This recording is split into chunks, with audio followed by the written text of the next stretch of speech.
Covid వచ్చాక ప్రపంచ దేశాలు మొత్తం కూడా భారత్ అవలంబిస్తున్న విధానాన్ని మెచ్చుకున్నాయి. ఎందుకంటే ఇప్పుడు కోవిడ్ రాకుండా ఉండాలంటే ఏవైతే అందరూ పాటించాలని ప్రపంచం మొత్తం చెప్తుందో, చేతులెత్తి దండం పెట్టమని కానివ్వండి, ఇంట్లోకి వచ్చేటప్పుడు కాళ్ళు కడుక్కోమని కానివ్వండి, వెంటనే బట్టలు మార్చుకోమని చెప్పడం కానివ్వండి, ప్రతి పనికి ముందు చేతులు కడుక్కోవడం కానివ్వండి, ఇవన్నీ మన హిందూ ధర్మంలో ఉంటే ఒకప్పుడు వీటన్నిటిని చాదస్తాలు, పిచ్చితనాలు, వెర్రి అని అన్నారు. ఇప్పుడు అవే వచ్చినాక అయినా కూడా మనుషుల్లో మన ధర్మం విలువ తెలియకపోతుంది అంటే అసలు ఇంకా ఏమని అర్థం చేసుకోవాలి వాళ్ళని?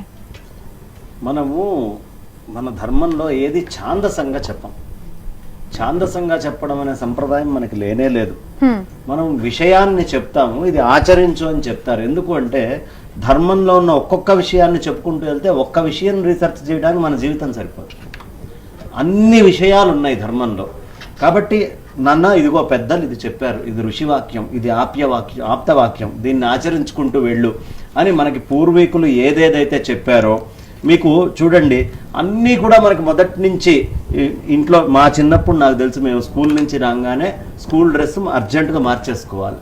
అది మార్చుకోకపోతే రానివ్వరు. ఎందుకు స్కూల్ డ్రెస్ మార్చుకోవాలి అంటే ఇవాళ ఈ వైరస్లు, బ్యాక్టీరియాలు ఇవన్నీ కూడా అదే వస్త్రం మీద ఉంటాయి కాబట్టి.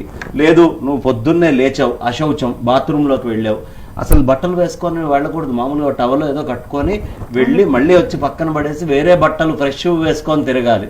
ఇవి ప్రపంచ దేశాల్లో ఎవరికి ఇట్లాంటి వాటి మీద అవగాహన లేదు. కారణం వాళ్ళకి లేకపోవడానికి కూడా వాళ్ళ దోషం ఏం లేదు. కుటుంబ వ్యవస్థలో ఈ ప్రత్యేకతలన్నీ మనం సంతరించుకుంటూ ఒక కుటుంబ వ్యవస్థను ఉంచుకున్నాం. విదేశాలకు కుటుంబ వ్యవస్థ తెలియదు. పాశ్చాత్యులకి కుటుంబ వ్యవస్థ తెలియదు అసలు. కుటుంబ వ్యవస్థ అంటే your children and my children are playing with our children అంటారు. ఈమె ఎవరో పిల్లల్ని కనుంటుంది, ఇంతకుముందు ఆయన ఎవరో పిల్లల్ని కనుంటారు, మళ్ళీ వీళ్ళిద్దరూ కలిసి కొంతమంది పిల్లల్ని కంటారు, ఒకళ్ళో ఇద్దరునో. ఇప్పుడు ఆ పిల్లలు ఈ పిల్లలతో ఆడుకుంటున్నారు అంటే అక్కడ ఏం కుటుంబ వ్యవస్థ నిల్చుంటుంది? మీకు మొన్న క్వారంటైన్ అయింది, సెల్ఫ్ క్వారంటైన్ చేసుకోవాలి అని ట్రంప్ గారు డిక్లేర్ చేశారు, మోడీ గారు డిక్లేర్ చేశారు. ట్రంప్ డిక్లేర్ చేసినప్పుడు అక్కడ చాలా ఉద్యమాలు లేస్తున్నాయి యూకేలో, యుఎస్లో. కారణం ఏంటి అంటే 15 ఏళ్ల వాడు తల్లితోటి ఉండడం, తండ్రితోటి ఉండడం అనేది వాళ్ళకి తెలియదు. ఇప్పుడు ఉన్న పళంగా ఎక్కడ వాళ్ళు అక్కడే గప్చుప్ అని చెప్పేశారు అనుకోండి పైనుంచి, మన దగ్గర మన తల్లి దగ్గర ఉంటాడు, మన తండ్రి దగ్గర ఉంటాడు, బాబాయ్ దగ్గర ఉంటాడు, మేనమామ దగ్గర ఉంటాడు. అద్భుతమైన కుటుంబ వ్యవస్థ మన ఋషి మనకిచ్చాడు. ఈ కుటుంబ వ్యవస్థలో వాడు ఎక్కడో అక్కడ సేవ్ అవుతాడు. కానీ విదేశాల్లోకి వెళ్ళేటప్పటికీ ఇప్పుడు ఆ 15 ఏళ్ల పిల్లవాడు ఎక్కడికి వెళ్ళాలి? వాడు అమ్మ దగ్గరికి వెళ్దామంటే ఆ అమ్మ ఇంకో నాన్నతోటి ఉంది, వాళ్ళకి వేరే పిల్లవాడు పుట్టున్నాడు. అసలు బాధ్యత తీసుకోవడం అనేది లేదు.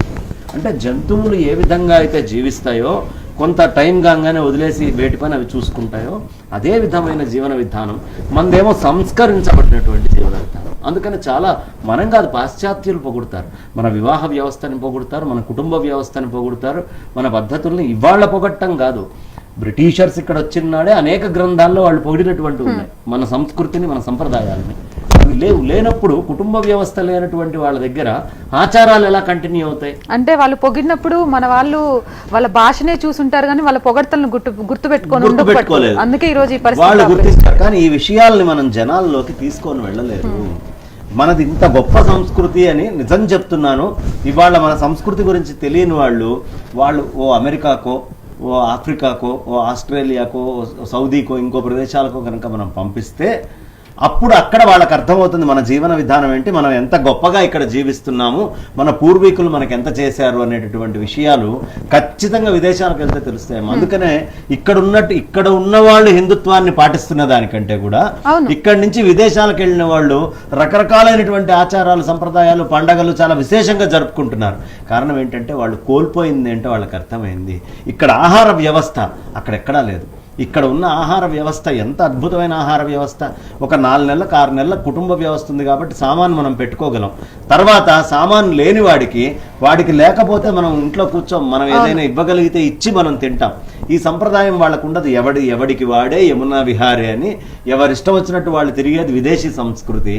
ఒక కుటుంబము, ఒక సమిష్టి అయినటువంటి సొసైటీ, అందరూ కలిసి. ఇప్పుడు దీంట్లో అనవసరంగా కులాలు ఈ గోల్ తెస్తున్నారు. కుల కాదు, హిందువై పుట్టిన ప్రతి వాడికి, మీకు భారతదేశంలో పుట్టిన ఇతర ధర్మాల వాళ్ళకు కూడా, ఇతర మతాల వాళ్ళకు కూడా తెలియనటువంటి హ్యుమానిటీ గ్రౌండ్స్ ఉంటాయి. ఇది మనకు సనాతనంగా ఋషి చెప్పినటువంటిది. వద్దన్నా కూడా వాడు తినట్లేదు, వాడికి ఏదో ఒకటి పెట్టి తినాలి. ఈ భావన అనేది ఎక్కడి నుంచి వచ్చింది? ప్రపంచంలో ఎక్కడా లేదు, మన దగ్గర ఎందుకు ఉంది ఇది? మనం అన్నదానం అని చేస్తాం. ఇవాళ నిజం చెప్తున్నాను, ఈ ధర్మం గురించి మాట్లాడేవాళ్ళు వీళ్ళందరూ ఏం చేస్తున్నారని రకరకాల ప్రశ్నలు వేస్తున్నారు. ఇవాళ గుళ్ళు పెట్టినంత భోజనాలు ఇంకెవరు పెట్టట్లా. తిరుపతికి వెళ్తే 1,00,000 ప్లేట్లు. అలా అన్ని గుళ్ళ నుంచి ఏదో ఒక విధంగా పెద్ద పెద్ద గుళ్ళన్నీ కూడా వాటి వంతు పాత్రలు అవి చేస్తున్నాయి, ఇన్ఫ్రాస్ట్రక్చర్ని వాడుతున్నాయి.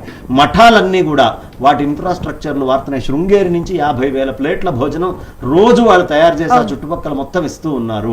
రగ్గులు ఇస్తున్నారు, పైకప్పులు పోయిన వాళ్ళకి పైకప్పులు వేయిస్తున్నారు. ఒక 18 గ్రామాలు దత్తత తీసేసుకున్నారు.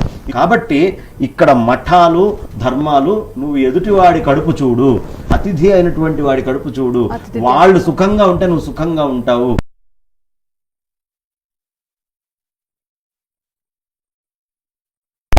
ఇంత గొప్ప సంప్రదాయం మనకి ఏదైతే ఉందో, ఈ సంప్రదాయము ఇంత గొప్పది అని చెప్పి మార్కెటింగ్ చేసేవాళ్ళు లేరు. దీంట్లో చాదస్తం అనే కోణాన్ని బాగా పెంచారు. ఈ చాదస్తం నుంచి అసలు వాళ్ళు ఏంటి అని గనక అంటే మనసు లోపల ఉండేటటువంటి ద్వేషభావాలు తీసి ఒక్కసారి ఏంటి సమాజం అని ఆలోచిస్తే ఖచ్చితంగా మన ధర్మం గొప్పతనం అందరికీ తెలుస్తుంది. ఒక విషయం గుర్తొచ్చింది బంగారు శర్మ గారు, కరుణాకర్ సుగ్గన గారు, మీరు దీనికి అభిప్రాయం చెప్పండి. మనది హిందూ ధర్మంతో ఏర్పడిన దేశం, ఏదైతే కరుణాకర్ సుగ్గన గారు చెప్పారో, హిందూ ధర్మంతో ఏర్పడిన మన దేశంలో మన హిందువులు ఏదైనా యాత్రకు వెళ్తే ఎటువంటి సహాయం గవర్నమెంట్ నుంచి రాదు. కానీ అన్య మతానికి కూడా మనం ఇక్కడ విలువిచ్చి వాళ్ళు చేసే యాత్రలకు మనం కొంత మన దేశం నుంచి ఇస్తున్నారు. ఇంత తెలిసినాక కూడా ఇక్కడ ఒక మతం ఉందా, ఒక కులం ఉందా, లేకపోతే ఒకటి ఉందా అనేది ఆలోచన మర్చిపోయి మనము భారతీయులు మన ఆలోచన ఇక్కడ వాళ్ళకి రావట్లేదంటే ఇంకా వాళ్ళకి అది నేర్పించడానికి మనం ఏం చేయాలి?